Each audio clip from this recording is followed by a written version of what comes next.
નમસ્કાર દર્શક મિત્રો, હું શીતલ મહેતા ન્યૂઝ ઓફ કચ્છમાં આપનું સ્વાગત છે। જોઈએ આજના સમાચાર।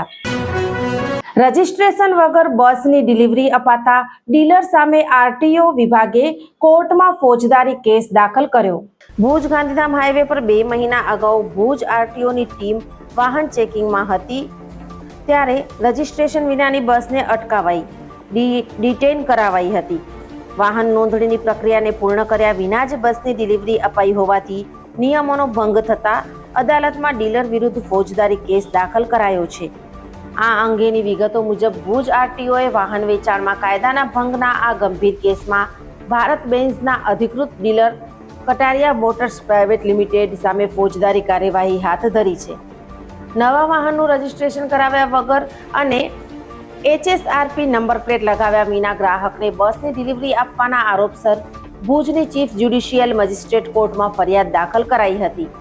ફરિયાદના આધારે કોર્ટે ડીલર પક્ષ સામે વોરંટ ઇસ્યુ કરતા સમગ્ર મામલો ચર્ચાનો વિષય બન્યો છે। સત્તાવાર વિગતો અનુસાર તારીખ 25 એપ્રિલના ભુજ ગાંધીધામ હાઈવે પર ભુજ આરટીઓની ટીમ વાહન ચેકિંગમાં હતી ત્યારે 27 સીટરની એક નવી બસ પસાર થઈ હતી। બસ પર કોઈ રજિસ્ટ્રેશન નંબર કે HSRP નંબર પ્લેટ ન હોવાથી ટીમે બસને રોકાવી તપાસ હાથ ધરી હતી। તપાસ દરમિયાન બસમાં ખાનગી કંપનીના 11 કર્મચારીઓ મુસાફરી કરતા હોવાનું સામે આવ્યું હતું।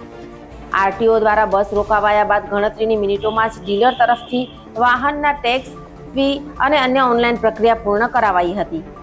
જો કે આરટીઓના અધિકારીનું માનવું છે કે જ્યારે વાહન જાહેર માર્ગ પર દોડતું હતું ત્યારે તેનું રજિસ્ટ્રેશન થયેલું ન હતું અને કાયદા મુજબ રજિસ્ટ્રેશન વગર વાહન ગ્રાહકને સોંપવું ગંભીર ગુનો બને છે।